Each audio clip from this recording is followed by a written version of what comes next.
So just to share the slides very quickly.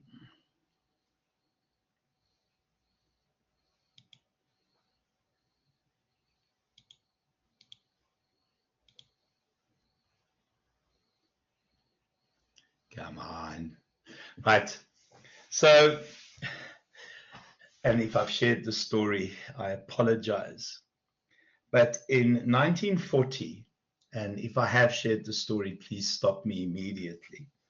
In 1940, a report was sent to the American Congress. Have I shared the story?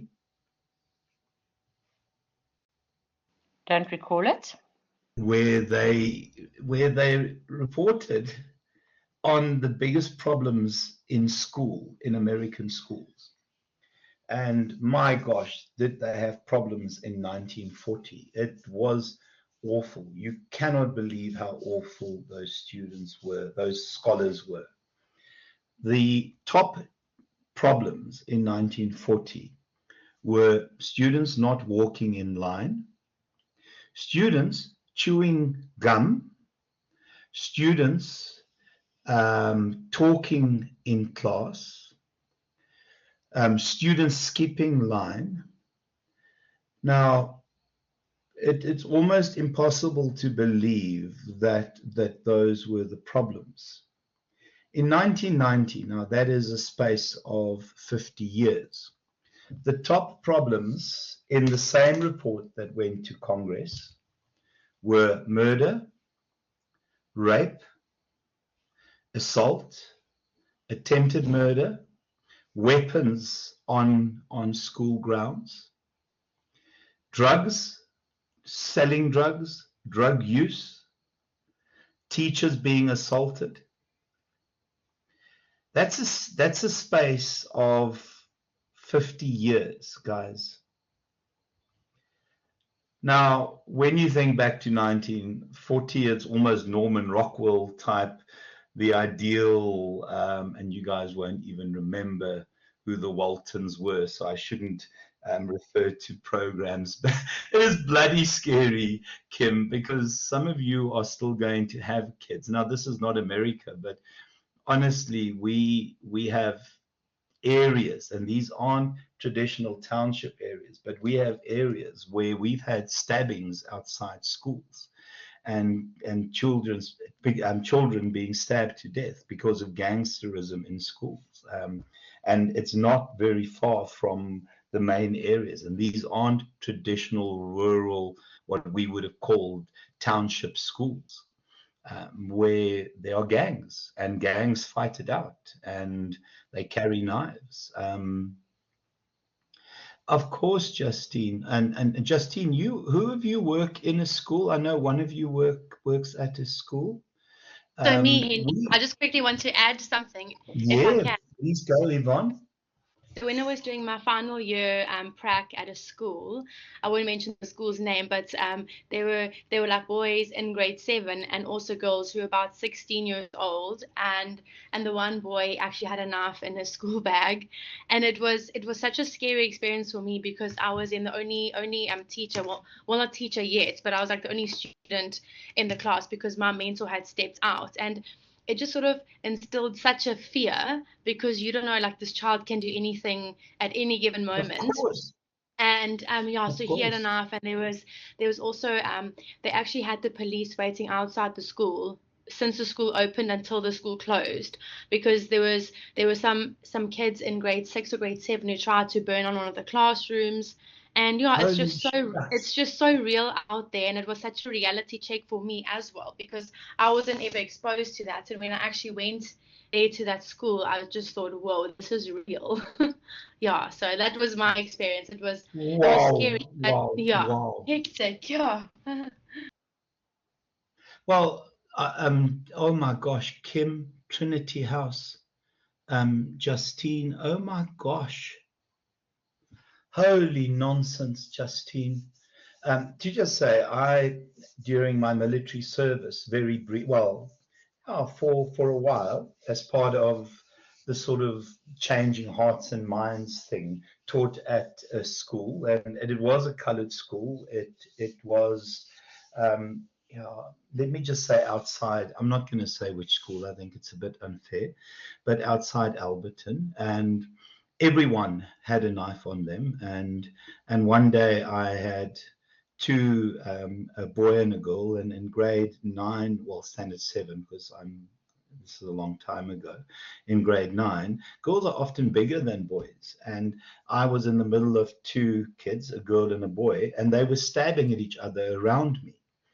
And, fortunately, yeah, I was a lot younger and, yeah, a lot more dexterous, I would imagine. And me dancing between the two and keeping them away from each other in class.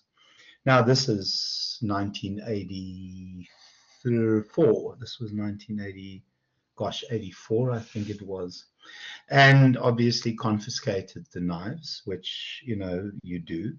Took the knives to the principal and found out later that he gave both knives back to the students.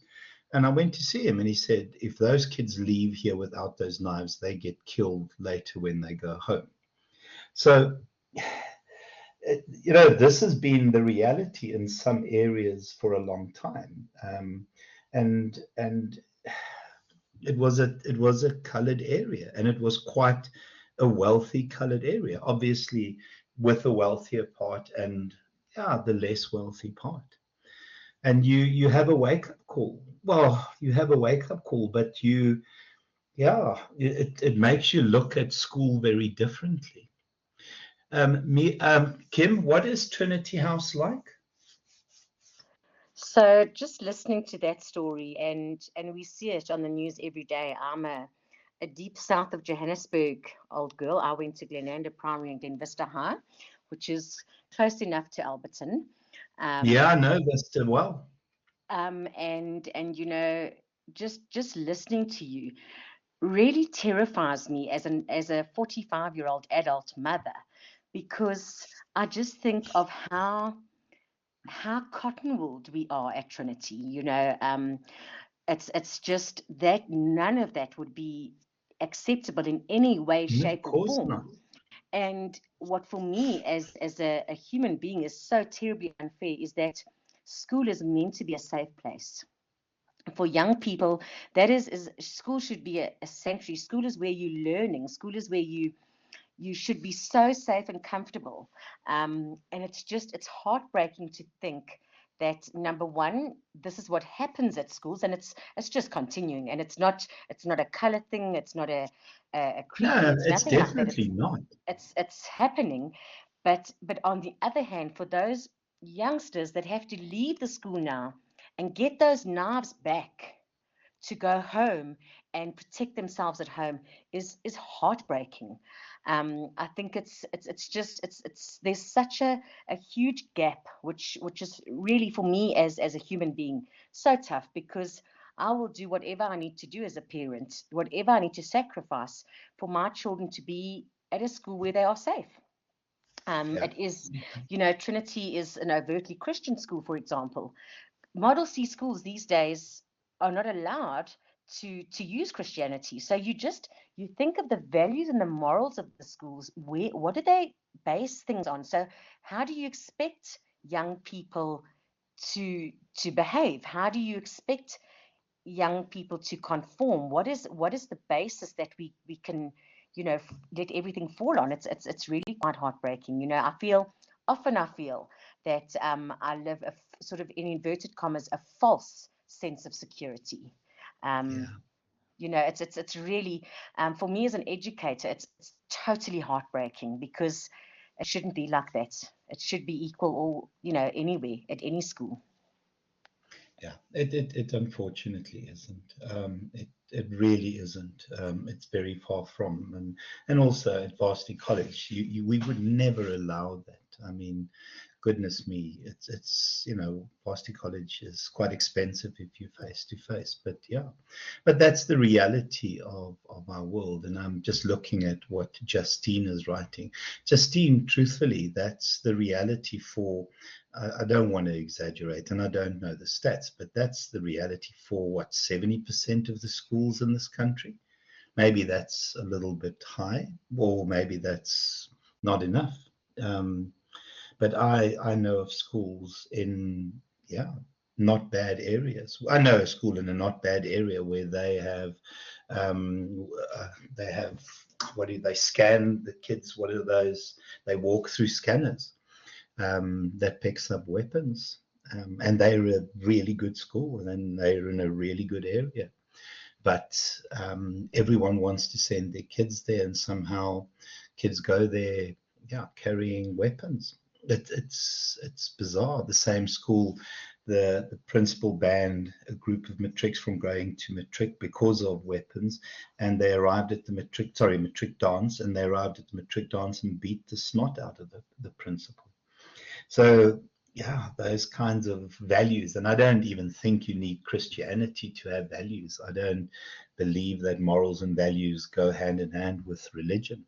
I think it's learning at home what is right and wrong. And I think sometimes where parents are absent and, yeah, other influences, yeah, morals and values are taught at home. I don't think, yeah, Christianity brings morals and values, because I really believe, or any form of religion brings morals and values. Now, it is a bit of a sad way and a disturbing way of opening this discussion, but I also just want to say we are 17 years away from 2040. What will be the complaints then? We know, and I'm not going to say which school. I'm friends with counselors through what I do and through people we inherit at Varsity College, where at some schools people now identify as furries. And I don't know if you guys know what a furry is. If anyone wants to share with me what a furry is. Does anyone know what a furry is? We have, yeah, let me not say, we have some on certain campuses. Just look up, if you've got an extra screen, or just quickly check on your phone what a furry is. It's just as you would spell it. I've never looked it up, actually. I'm just been told by school counselors. And there is a school where they allow furries, and this is where you identify as a furry animal. And these kids arrive at school wearing they arrive at school as dogs and cats. And yeah, we have some at a campus. Hi, go Kim. Furry, yeah, a furry, F double R. So Yeah. I'm just bringing this one up that happened this year, and I always want to laugh because it is in one of our main top schools in the country. Like that. Sorry, go for it, Kim. Crawford is an Adventist school, as well as St. Stithians is a very, very good private school in Johannesburg, and there are children or people identified as that, and they have to accept those people. So, one of those you mentioned has a werewolf that gets given an hour a day to go howl at the moon. Goes howl, not at the moon, because you don't have. Yes, that's it. But they furry animals. Very real, Mads. Very real. Yes. Gets an hour a day to go and howl. And they have bowls to drink out of, and different bathroom type things and all those things. Very real. Yeah. No, you're not. You're not. The world has gone insane, and we're recording this. But mind you, we have on one of the campus furries. The one's a cat, and if you upset her, she hisses at you. The other one's a dog. He growls at you. Yeah. So the one at one of the schools you mentioned, and I think you would know about this then, Kim, is the guy who howls at the moon, and they give him an hour a day. Now, my boys go to, and you guys might know, well, my young other lot, Lamiki, who goes to Maritzburg College. Well, howling at the moon during the day, he gets an hour a day to go howl.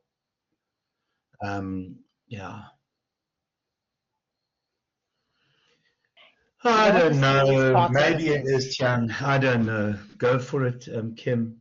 The scariest thing of all of this is being in education and working for Advotech, which I love. I wouldn't be back here if it wasn't for Advotech, because I went to varsity college in 96 or something. Oh my gosh. Yes, my first degree was here in Johannesburg with the good old, man. But what's so scary is we as educators have to embrace this, and as an umbrella company, we all of us have to be accepting and have to embrace this. And I think that's where the sort of logic falls out. Like everybody's saying, oh my goodness, the human race has lost the plot. That's true. It's where do you draw the line? Where are you just a person? You see, my sense of humor is my sense of humor is so inappropriate, and I don't know if my oh my gosh. Yes, but I know a therapist friend who sees a furry, and he tells me that this guy keeps saying, well, you don't understand. I live in a virtual world. No, you don't. You don't live in a virtual world. That is just, but I really have I find funny in everything, to be honest with you. And I also really, I'm not always, well, I think you guys know that I'm not politically correct, but I would imagine I would stroke them and I would tell them not to pee against furniture and stuff, because honestly, that's who I am. It's my nature. It's very difficult. Now, imagine in 50 years time, and I wish I were joking, Yvonne. I seriously wish, because we also have several kids who are transgender, and I fortunately don't teach them. I don't teach them, but we have transgender kids, and so we recently had a thing on what to do with kids. So we have gender neutral toilets now. The kids, the BA, we've got a couple in BA, and the lecturers have been asked to ask what they want to be called. They want to be called girl. Want to be called girl. And one of my friends, she's a lecturer, but she's 20 years younger than I am, but she keeps, because this guy has a really deep voice. This girl, you see that, I can't, has a really deep voice, and she can't do it. She constantly has stubble. But she wears a push-up, a little bra, and a short dress, and but talks like this, and can't believe that the furries want to be part of the LGBTQ pluses. And poor. Well, I don't know. And that's where discrimination and the Employment Equity Act and all our discrimination clauses in the equality clauses and discrimination clauses in our Constitution will get challenged. Go. If you just imagine it, so I work in a hospital, and you come in as a patient, and a nurse comes up to you dressed as an animal. Or somebody arrives as a patient and you send them to the vets. They're going to think they're in a psychiatric hospital or something. I'm not sure how you would actually handle that in the workplace. You see, that's the problem, but you'll be hit with discrimination soon. And that's such a good point, Joanne. I ain't getting surgery from a dog.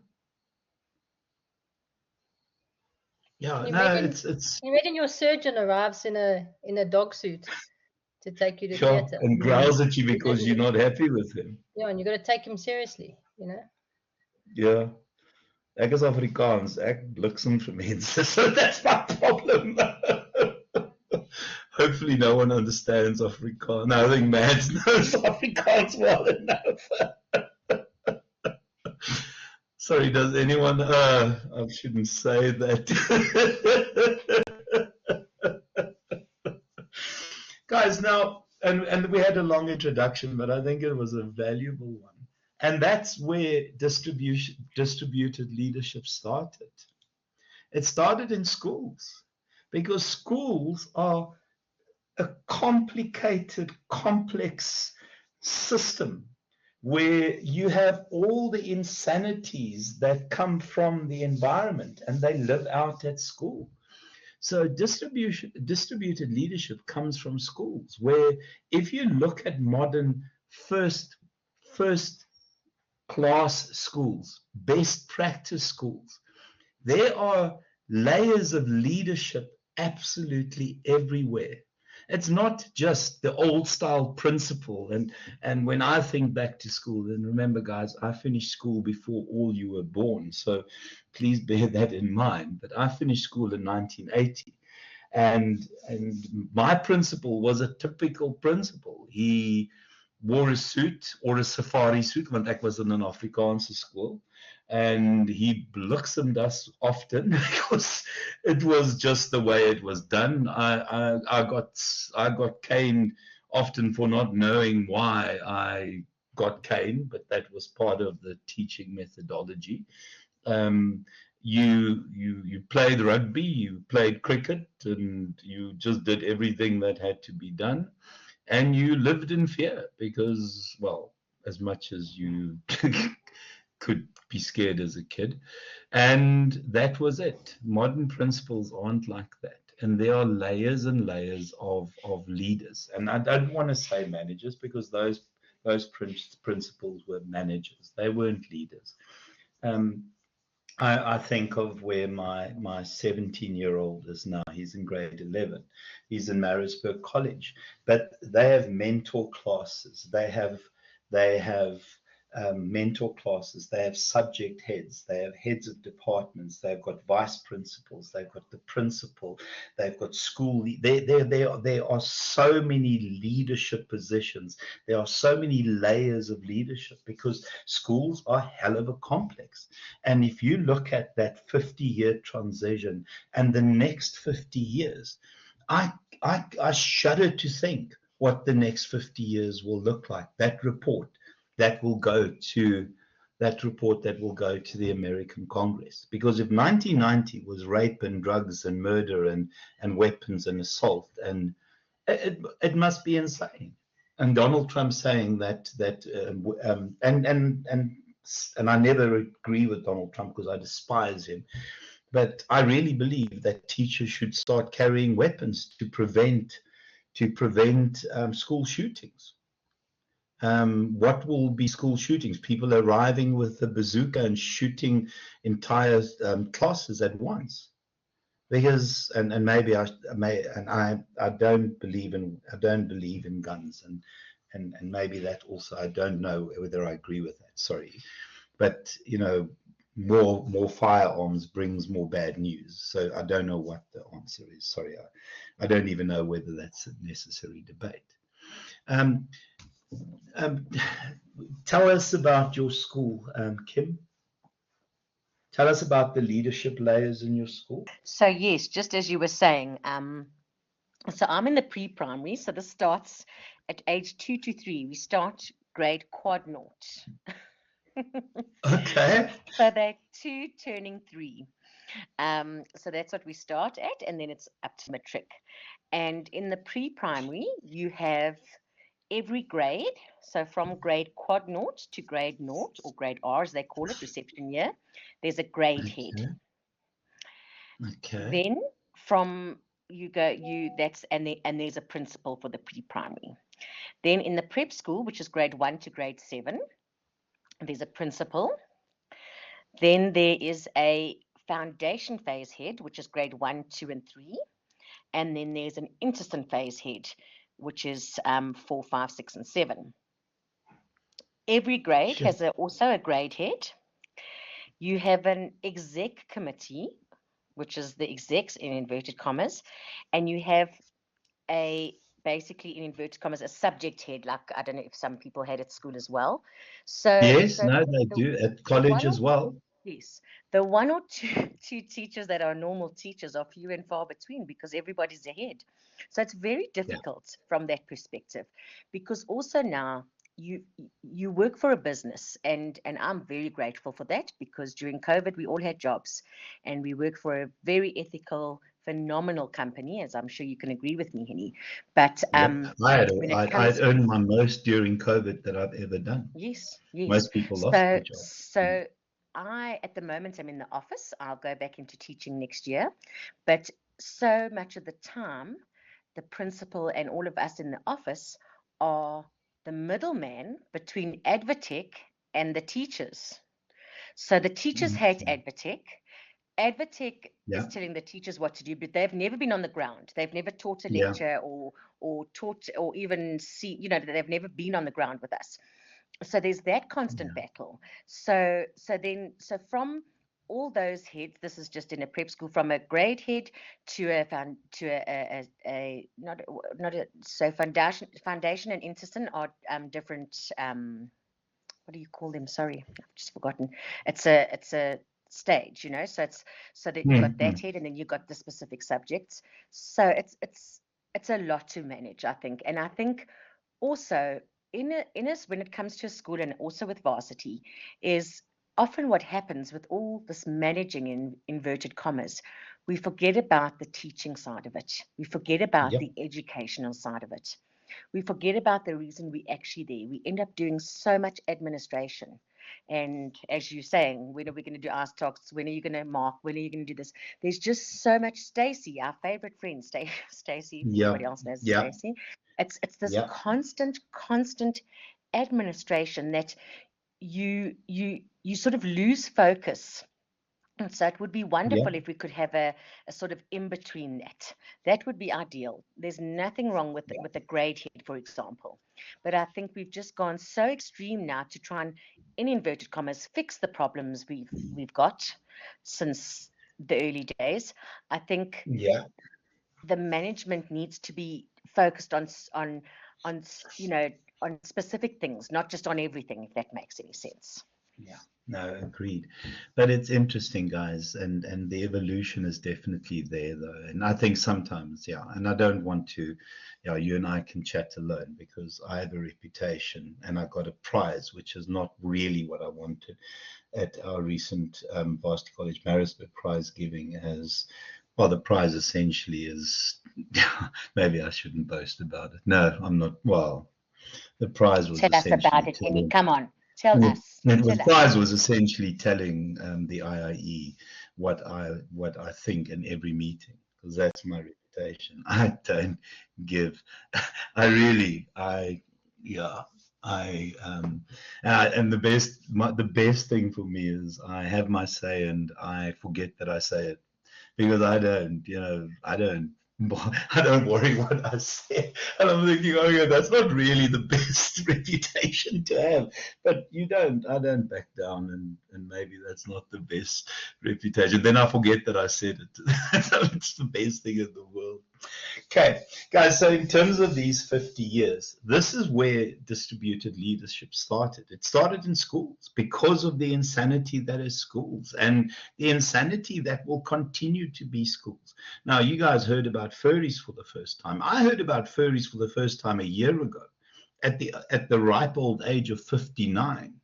And I heard about it from a therapist friend, and I then heard from it from another campus where they actually had furries. Then I heard from the same therapist friend about this guy that howls at the moon during the day, gets an hour a day to go and howl. What the heck? And so we have the insanity, and schools have to change. Marisburg College is an all-boys school. There's so much testosterone in that school that it has its own unique challenges. You throw a bunch of boys together with a hell of a lot of testosterone, the fights and the posturing and the noise and trying to prevent bullying, all of that becomes a reality. So, in terms of traditional leadership, these are the kinds of things that we should be concerned about in this world. This belief that leaders and managers are different.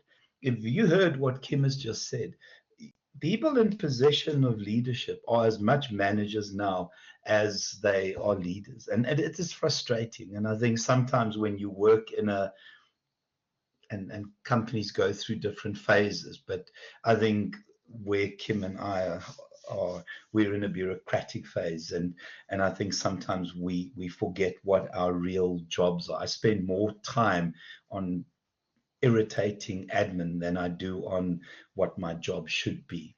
And then also the supposed influence and power of leadership. The truth is, I don't think being in a position of leadership gives you the right to believe that you have all the power in the world and all the influence. I think leadership should be distributed in an organization. It shouldn't be vested in one person. Remember, we spoke about that so-called great man theory. When I think about my principal, and guys, I'm 60. When I think about my principal, it was a great man. It was a great man in a safari suit with a stick that smacked the living snot out of you. Guys, and then also, we have these definitions, what we believe of leadership. And often that definition is a guy on a white horse going off to save Princess Fiona. And if you don't know who I'm referring to, you, shame on you. Who's the guy? Which movie is that from? Guy on a white horse rushing off to save Princess Fiona. Someone else got there before him, the hero in the movie, some green oak. Shrek. Princess Fiona. Shrek. Oh my gosh, I was about to take marks off everyone. I was about to take marks off everyone tonight. Guys, and then also leadership and the division of labor. Oh my gosh. You're in finance, you're in HR, you're in marketing. In terms of distributed leadership, you are multi-skilled, multi-talented. Again, guys, what people are expected to do is not functional area related anymore. I always tell people that you get three kinds of people in the modern world. You get specialists, and you'll always get specialists, and you'll always need specialists. If somebody's going to do surgery on my brain, I want a specialist brain surgeon. You get generalists. These are polyfiller guys, and I'm so sorry to use the term polyfiller, but these are handymen, handy persons. Let me not be sexist now, but these are, they can look after school grounds and, oh, sorry, I'm going to be sexist, but it's a groundsman, a handyman, and I know that we get handy women as well. But they're there. They're not going to be able to, legally do repairs, but they make do. And then you get versatilists. Now, a versatilist is somebody that is skilled in multifunctional areas. These are people that can transition between functional areas, between strategic issues and operational issues. And the simple truth is that's what we have when we have distributed leadership. We create a group of versatilists.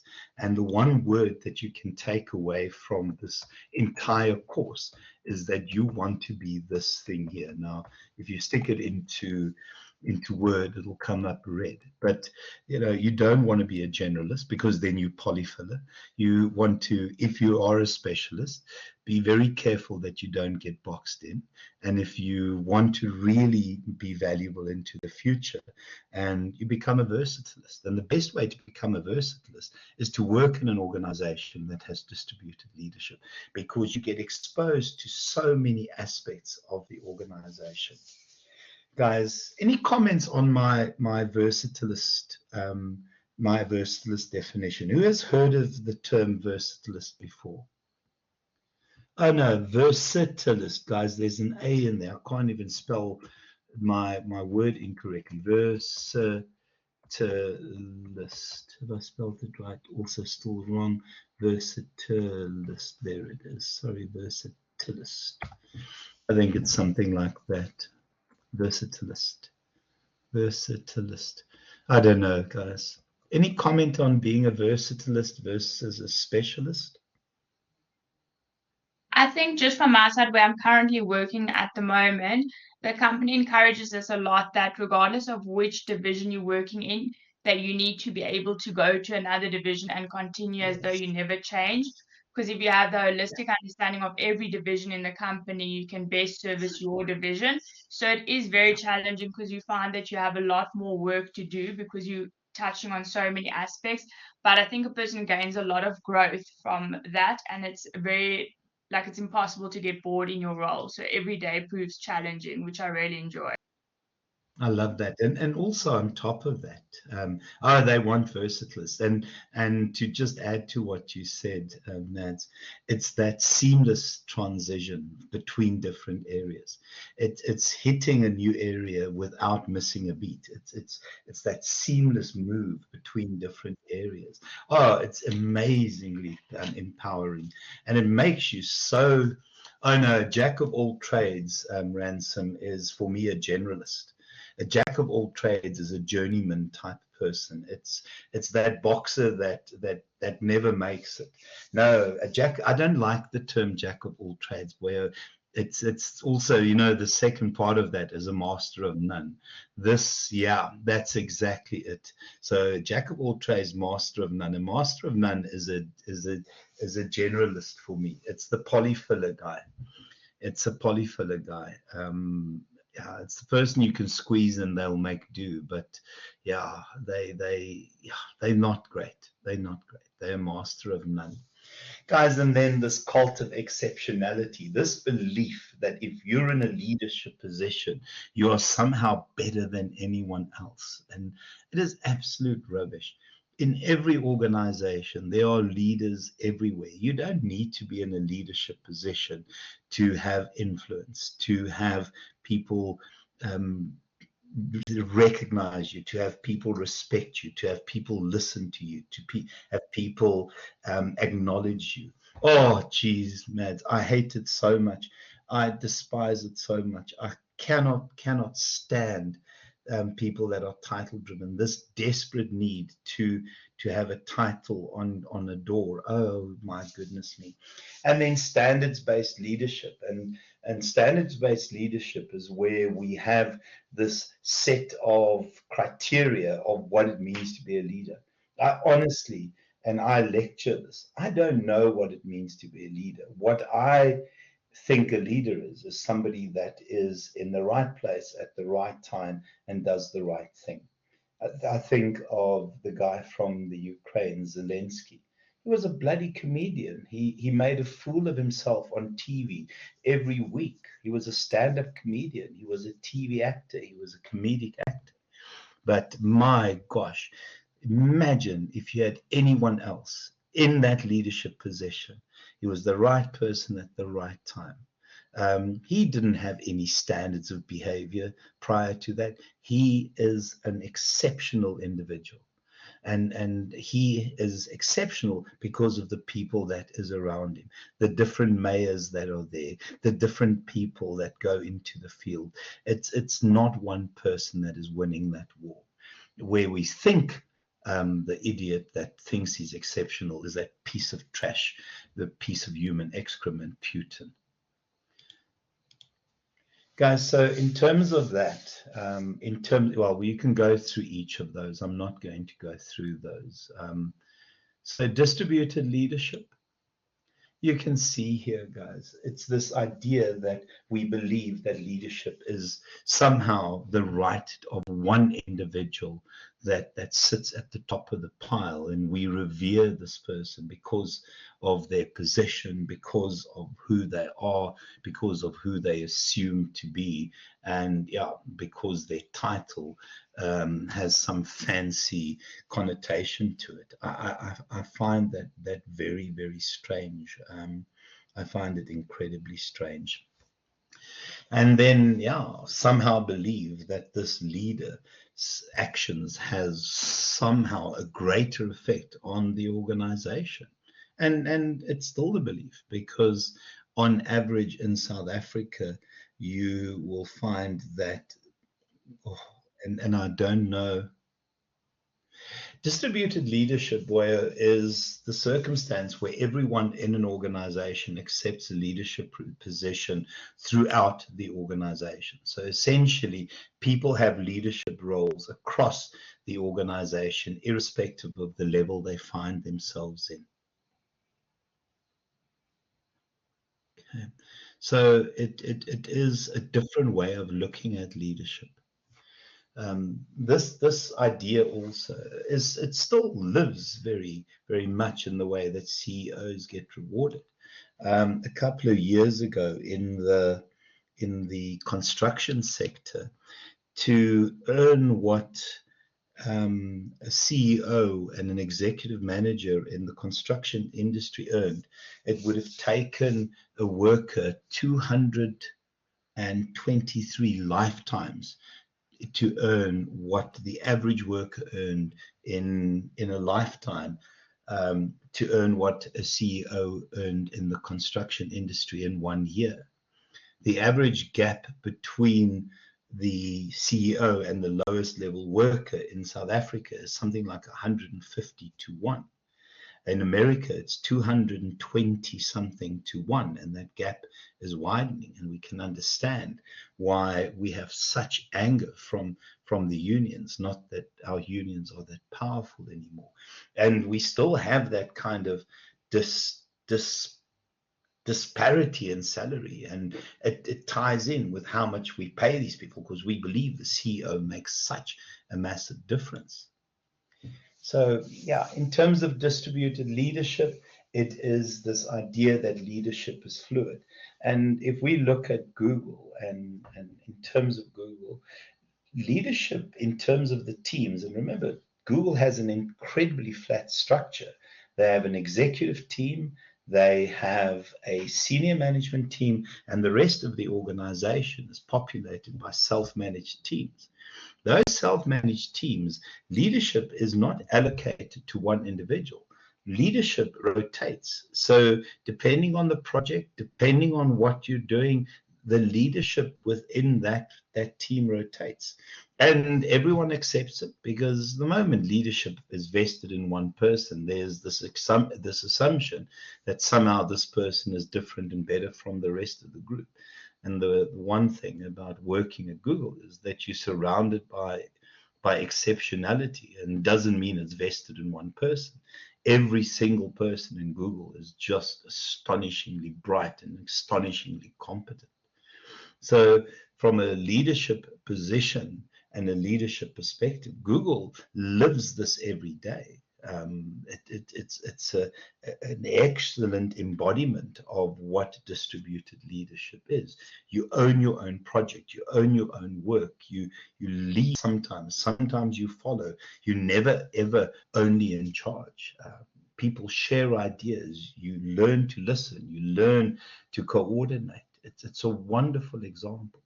But it started in schools, guys. It started in schools because of the complexities in schools, because of the way schools changed from 1940 to 1990. It was a strange transition in 50 years. It is a bloody scary transition. A very scary, and I think Kim is right.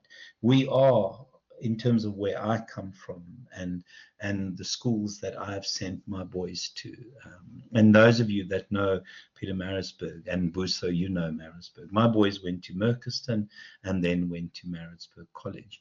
Those are boys' schools. But they're very, very good schools, and yeah, it's a protected environment compared to some of the schools. And Busa, I don't know if you're still on the call, boy, or you are still here. You know about the schools where the boys get stabbed outside the school, because you were. I don't know if you're still in Maritzburg, boy. Busa, are you still here, boy? Oh yes, Henny, I'm here. I really don't know much of the schools that are pretty like those stabbing schools. It was Eastwood, boy. It Sorry? was Eastwood. Eastwood. I never been that side, eh? Where did you go to school, boy? I went to Heritage Academy. Okay, yeah, because you're also quite cotton wool boy. Yeah. I can't imagine you being in a gang, boy. No, I can't do that. I'm not that person. Okay, thanks. Okay, guys, in terms of distributed leadership, it's about relationships. It's about richer. It's about understanding that leadership isn't the domain of a single person. It's about everyone being recognized as a leader, as a contributor, as being valuable, as understanding their role. Yeah, and I think we've said, guys, it's not the preserve of a single individual. It really is this idea that it is shared. And I also think that when we think an individual leader matters, and sometimes they do, but it really is this idea of leadership practice. I watched an interview with Sia Kolisi the other day, and he says the one thing that the team and the coaches are very good at doing, and let's be honest, he is a wonderful leader, but he has so many leaders around him, and those leaders essentially made him the leader that he is. And he said every time his head gets big, somebody in the team pops it for him. And I love the honesty of that young man. He says every time his head gets too big, the coaches or somebody in the team will pop it for him.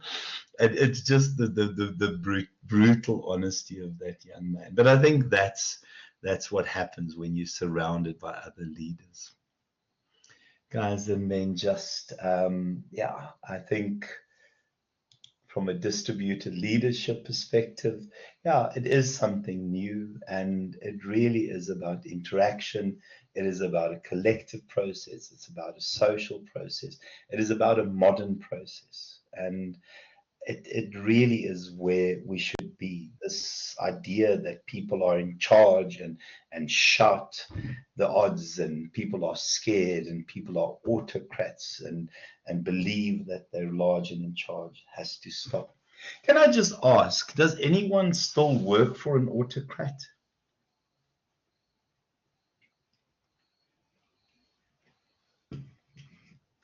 Is anyone an autocrat? How does one measure the impact of distributed leadership? You measure it in terms of climate in an organization. You measure it in terms of the organizational culture, organizational climate, which is obviously how people experience the culture individually. So you do those kinds of surveys.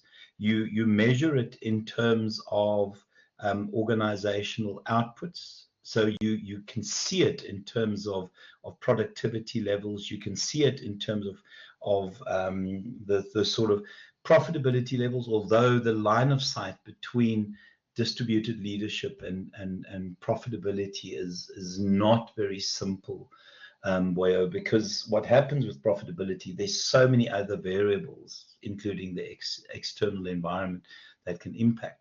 But we see immediate differences in terms of turnover rates. We see immediate differences in terms of climate surveys. We see immediate differences in terms of productivity levels.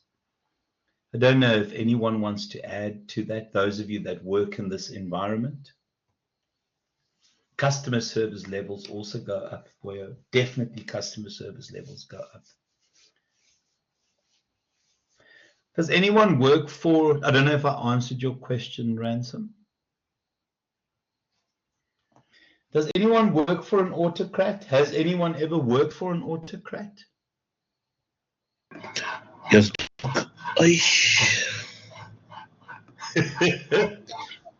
Go for it, Ransom.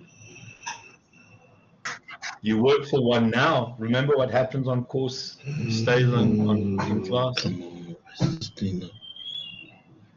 Ransom, you've activated your mic. Justine, you used to work for one, tell me. So I think working for an autocrat was so difficult, because you are heading in one direction and then you suddenly stopped and say, Can you hear me? This way. and it was. Just wait a second. Mute. Ransom. Hello. Hello. Just Hello, Ransom. Doc. Can you hear me? Ransom, mute, and then let's Yes. get Mia to talk. Then you can go. Can you hear me? Okay, Justine, just mute. Okay, Boyo, go. I can. Oh, you can't hear me.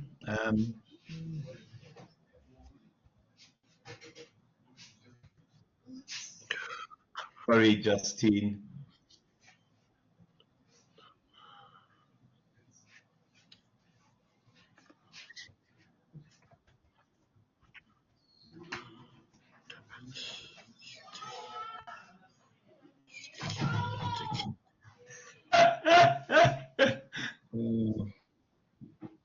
Let me see if I can mute Ransom. Ransom, can you hear me, boy? Hello. Yeah, boy.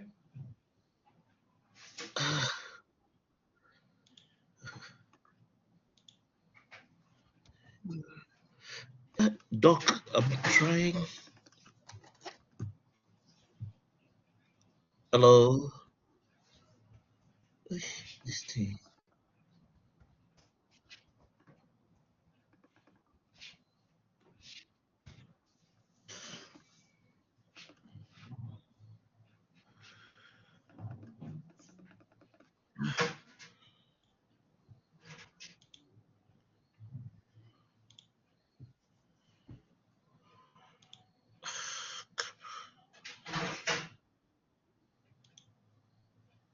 Hello.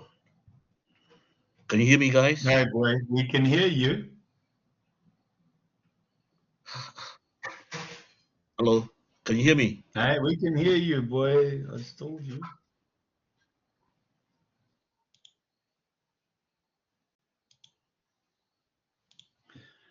Okay, you go, Justine. Tell us. I'm sorry. This is just. I just muted him. I'm sorry. It's just too funny. Oh, okay. Yeah. So it did work for an autocrat. I think it's quite difficult in that everything that you try to do, you hamstrung, and you told to look in one direction. And it was horrible. It Yeah. lasted a year, and that was it. I was willing to resign to no job. Because it kills your ability to do better, to try, to want to achieve. It was horrible. Really horrible. Sorry, man. Yeah, but the reality is we still have autocrats. I mean, the world has evolved and we still have bloody autocrats, and I don't understand it, but it's because go for it. No, I agree. I think in the HR space, and that's where I'm at. You find if you do have an autocrat, is Ransom still there? Okay. When you do have an autocrat, you have a high, labor turnover and projects fail because staff don't give without up a what doubt. they need to. Without a doubt. Does anyone work other than Kim in a distributed type environment? What is it like? Yeah, to just say, Kim, it's unpleasant working for an autocrat. Is anyone here an autocrat wants to admit to being an autocrat?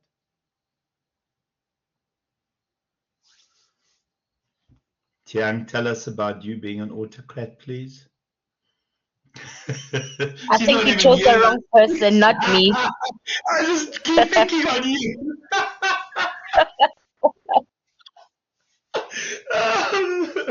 Okay, guys, let's just finish a little bit more. Sorry, we had a long introduction. Sorry, we'll go a few more minutes.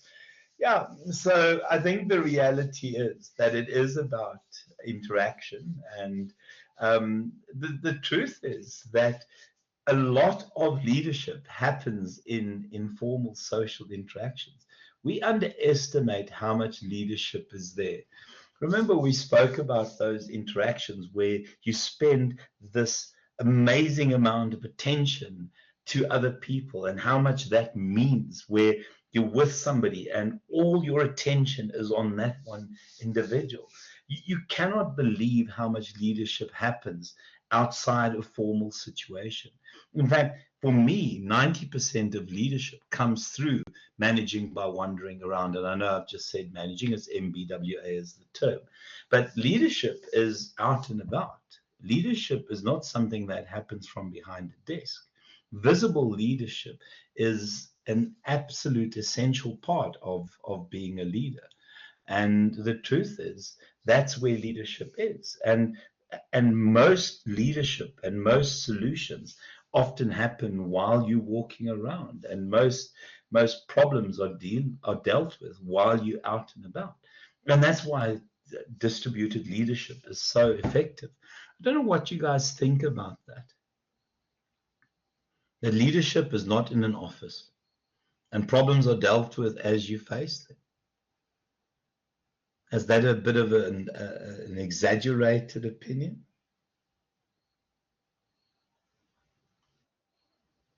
That leadership is not from behind the desk.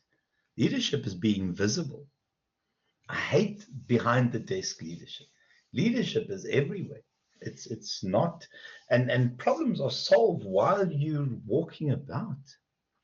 And yeah, those immediate resolutions, and that's where distributed leadership is so good. And then also, guys, I think it's the intuitive working relationships. It's what we see in those Google teams.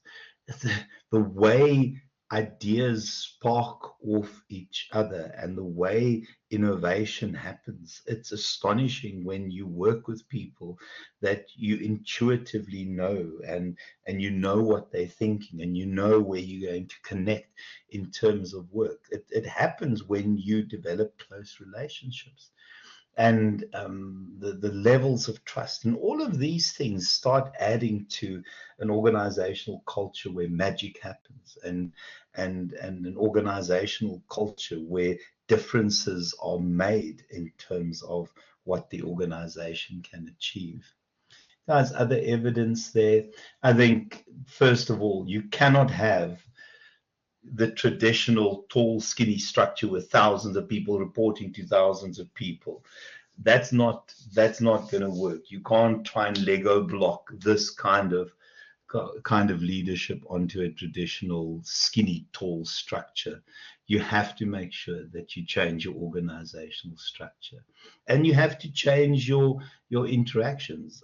I know Hayden has mentorship class every day where they go to their mentorship class. And what is interesting, because my oldest son is 10 years older than my youngest son, and Devin was mentorship class head when he was a matric.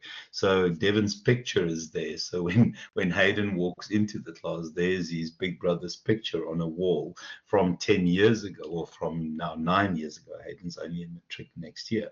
And it's this kind of, because Maritzburg culture is based on families. We've got 5 generations of people in Maritzburg College.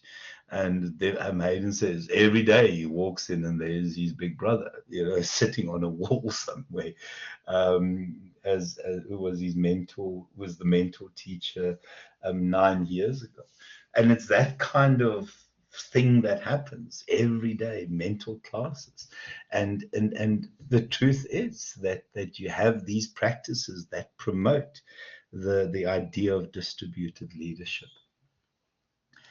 And the scary thing is, Hayden's mentor teacher was also Devin's, my oldest kid's mentor teacher 9 years ago. Guys, and then just lessons that we learn, you can work through that. I think the one that to me drives all of that, and it's something that Kim had mentioned, it's that there. It's just those values and shared beliefs, and it's based around respect, it's based around accountability, it's based around responsibility, and it's based around the fact that we love being here, that we're in this boat together. That kind of collective belief that we could overcome anything is what makes this so good. Hey, boyo, go for it and tell us about your autocrat, but